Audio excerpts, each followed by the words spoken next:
좋은 아침입니다.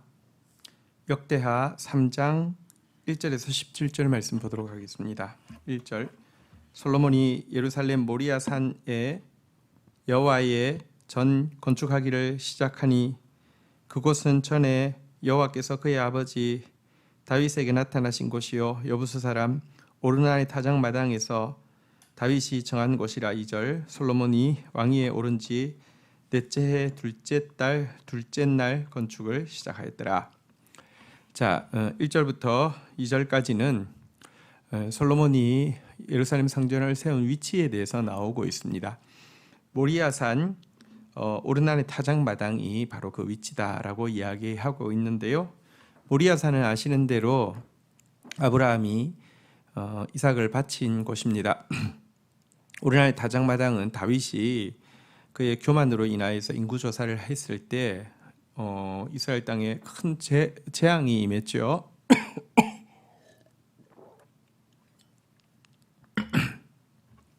전염병으로 수많은 사람이 죽어갈 때에 이곳에서 이제 하나님 앞에 제사를 드릴 때에 그 재앙이 멈춰진 곳이 바로 오르난 타작 마당입니다. 그렇다고 하면 이곳에 성전이 세워졌다는 것은 어떤 의미가 있습니까?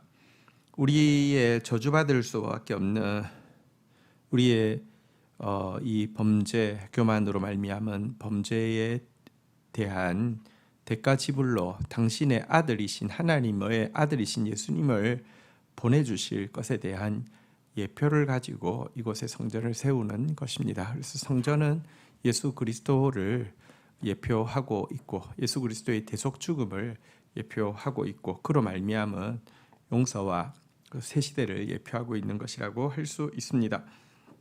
바로 이곳에서 그는 이제 그가 왕위에 오른 지 넷째 해 둘째 달 둘째 날부터 건축을 시작을 합니다. 그가 사실 이제 이 건축을 위해서 이 일을 시작한 것은 이미 3년 전인데요. 3년간 준비를 잘 마쳐서 이제 바로 저기 4년 되는 해 이제 성전 건축을 시작하게 되는 것을 보게 됩니다. 자, 이제 그가 건축하고 있는 이것을 한번 좀 볼까요? 3절부터 한번 보겠습니다. 솔로몬이 하나님의 전을 위하여 놓은 지대는 이러하니 옛날에 쓰던 자로 길이가 60규빗이요 너비가 20규빗이며 4절 그 성전 앞에 있는 낭실의 길이가 성전의 너비와 같은 20규빗이요 높이가 120규빗이니 안에는 순검으로 입혔으며 5절 그 대전 천장은 잣나무로 만들고 또 순검으로 입히고 그 위에 종려나무와 사슬 형상을 새겼고 6절 또 보석으로 성전을 꾸며 화려하게 하였으니 그 금은 바로 와임의 금이며 7절 또 금으로 성전과 그 들보와 문지방과 벽과 문짝에 입히고 벽에 그룹을 아로 새겼더라. 자, 이제 성전의 규격이 나오고 있는데요. 여기 보니까 옛날 쓰던 자로, 그러니까 도량형이 좀 바뀌었는데요. 옛날 모세 시대에 쓰던 자는 이제 한 규빗이 45cm 정도 되었습니다. 그러니까 이 이제 옛날 기준으로 설명하고 있습니다. 길이가 60규빗입니다. 그리고 너비가 20규빗입니다. 그런데 이제 거기 그 4절에 보면요. 높이가 120규빗이라고 돼 있는데 여러분 이게 이제 길이가 60규빗 이렇게 길이 그다음에 이제 잠시만요. 길이가 60규빗, 너비가 이제 20규빗. 근데 높이가 120규빗이다. 이거는 조금 건축물이 이럴 수는 없습니다. 그 구약의 성막에서도 이 이제 높이와 그러니까 넓이가 6배 이상 차이 나면 그렇게 건축이 있을 수는 없죠. 아마도 이것은 그 필사하는 과정에서 생긴 오류인 것 같습니다. 그렇게 생각하는 것은 이제 구약 그 성막의 규격을 봐도 이게 지금 이제 성전의 규격이 성막의 규격보다 한 4배 정도 이렇게 그 평수가 늘어나는 개념이거든요. 근데 이 높이가 이렇게까지 높을 수는 없을 것으로 보입니다. 그래서 정확한 것은 아닙니다. 어쨌거나 이것 때문에 이 NIV에서는 아예 여기 120규빗을 20규빗이라고 이렇게 표기해 놓기도 했습니다. 크게 중요한 것 같지는 않습니다. 어쨌든 이렇게 해서 이 성전의 규모를 이제 한 4배 정도 성막보다 키운 것을 보게 됩니다. 재밌는 것은 포로 이후에 이제 스룹바벨 성전을 지었잖아요. 그런데 스룹바벨 성전을 지었는데 그 완성이 될 때 그 초라함 때문에 이렇게 나이 있는 분들은 옛 성전 솔로몬 성전을 봤던 분들은 울었다라고 돼 있는데요. 사실 스룹바벨 성전이 크기로는 이 넓이로는 또 솔로몬 성전보다 또 한 3배 커집니다. 그런데도 울었다고 돼 있는 것은 아마도 그들이 바벨론에 가서 너무나 거대한 건축물들을 보았기 때문에 짓는 스룹바벨 성전이 초라해 보였을 것 같습니다. 그리고 나중에 헤롯 시대에는요, 성전을 아예 진짜 의리 번쩍하게 지으려고 스룹바벨 성전보다 또 한 20배나 더 크게 지어버렸습니다. 그러니까 보십시오. 성막보다 한 4배 커졌습니다. 성전보다 스룹바벨 성전은 또 한 3배 커졌습니다.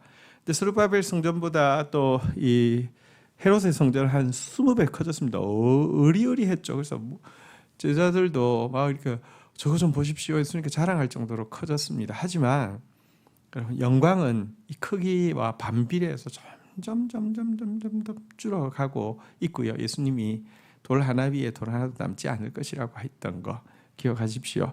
우리는 외적인 것에 감동받고 외적인 것에 마음 빼앗기가 쉽습니다. 하지만 하나님은 아무리 커도 거기에 거하실 만큼 여러분 넉넉하겠습니까? 그렇지 않습니다. 그렇다고 하면 우리의 마음이 훨씬 더 중요한 성전인 것을 기억해야 할 것입니다.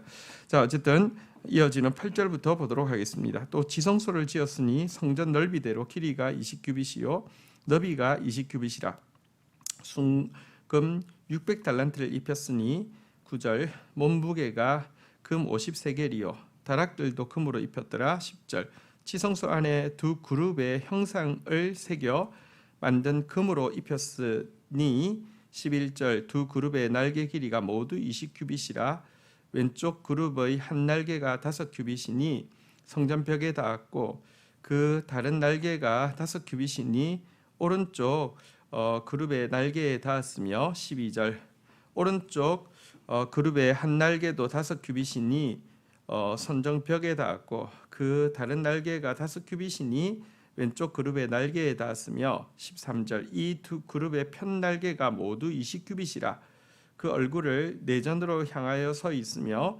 14절 청색, 자색, 홍색 실과 고운 배로 휘장문을 짓고 그 위에 그룹의 형상을 수놓았더라. 자, 이제는 지성소의 규격이 나옵니다. 지성소의 규격은 이제 그 길이 또 너비 이게 각각 20이라고 되어 있습니다. 만약에 높이가 120이 아니라 20으로 정정한 것이라고 하면 그 완전한 큐빅 형태임을 알게 됩니다. 20, 20, 20이니까요. 이것은 그 구약도 이제 그러했음을 우리가 알고 있습니다.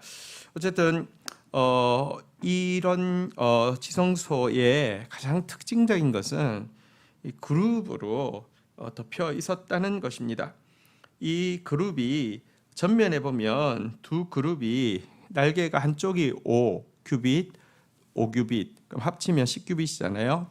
또 한 천사가 5규빗, 5규빗 그러면 이제 20규빗을 꽉 이 그룹의 날개가 펴져서 채우고 있었고요.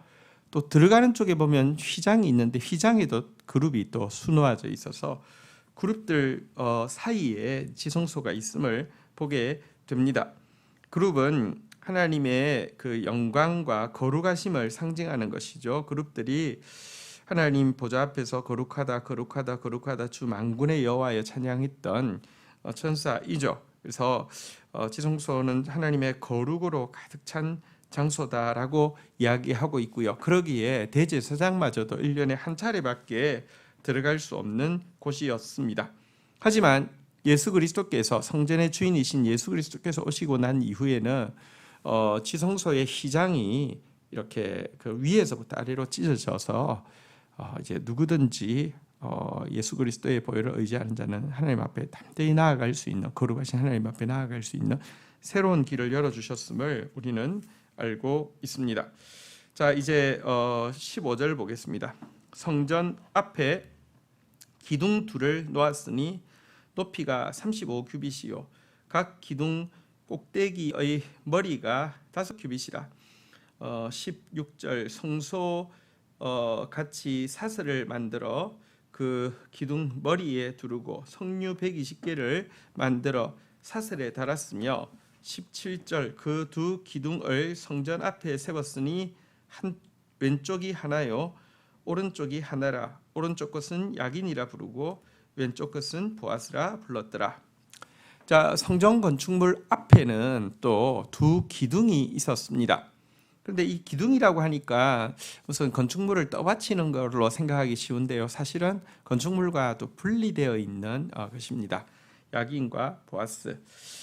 야긴의 뜻은 그가 세우셨다라는 뜻이고요. 보아스는 그 안에 능력이 있다라는 뜻입니다. 하나님 나라를 세우는 것과 하나님 나라를 보존하는 능력이 오직 하나님으로 말미암는다는 고백을 담고 있는 이 그 두 기둥입니다. 근데 이 기둥은 높이가 35규빗에다가 위에 또 기둥 꼭대기 머리가 또 5규빗이 있으니까 사실은 이제 뭐 굉장히 높은 것이죠. 이 건축물의 고보다 더 높은 모양일 수 있습니다. 그리고 여기에는요, 이 석류가 한 기둥마다 이제 100개가 이렇게 달려 있었고요. 또 사실 여기에는 백합화 문양이 이렇게 새겨져 있었습니다. 이것은 무엇을 상징하냐고 하면 에덴 동산의 아름다운 꽃과 또 풍성한 결실을 상징하는 나무입니다. 그래서 이 두 나무는 에덴 동산을 상징하는 나무입니다. 하나님의 나라가 세워질 때 이 에덴 동산 같은 천국이 세워지는 것을, 그리고 그곳에서 참으로 아름다운 향기를 내고 참으로 풍성한 열매를 맺게 되는 것을 보여주는데요. 근데 이것이 결국은 하나님이 세우시는 것이고요. 하나님의 능력이 보존하는 것이다라는 것을 보여주는 것이 성전의 두 기둥, 두 나무의 의미였습니다. 주신 말씀 붙잡고 기도하며 나가도록 하겠습니다. 하나님 감사합니다. 성전이 이삭을 바치던 곳, 다윗의 범죄를 씻음받던 곳에 세워졌다는 것은 우리의 범죄를 위하여서 하나님의 아들 예수 그리스도를 내어주실 것을 분명히 예표하고 있는 것을 인하여서 감사합니다. 예수님의 희생으로 말미암아 우리의 죄가 사함받았고 이제 우리가 하나님께 담대히 나아가서 예배할 수 있는 특권을 허락받았사오니 정말 당신을 예배하는데 온 마음 드리는 저희들 되어질 수 있도록 인도하여 주옵소서. 하나님, 성전의 규모를 보면서 성막보다 또 성전이 커지고 성전보다 스룹바벨 성전이 커지고 스룹바벨 성전보다 헤롯의 성전이 더 커져서 점점 외적으로는 커져가지만 그 영광은 갈수록 더 초라해져 가는 것을 보게 됩니다. 외적인 허장성세의 마음 빼앗겨서 본질의 이 빈곤해지는 것을 보지 못하는 저희들 되지 않도록 내면의 성전을 가꾸는 데 더 집중할 수 있도록 인도하여 주옵소서. 하나님, 우리의 삶을 다시 에덴 동산처럼 바꾸어 주시기를 원하시는 주님, 그러나 이와 같은 하나님 나라는 그가 세우시고 그의 능력이 보존하는 것임을 고백합니다. 오직 하나님의 의해서 또 그분의 능력에 의해서 세워지고 보존되어지는 이 하나님 나라를 꿈꾸고 또 겸손하게 그 나라 백성으로 준비되어져 가는 저희들 되어질 수 있도록 인도하여 주시며 그 나라를 세우는 일에 겸손하게 주님께 사용되어지는 저희들 되도록 축복하여 주옵소서. 예수 그리스도의 이름으로 기도 올립니다. 아멘.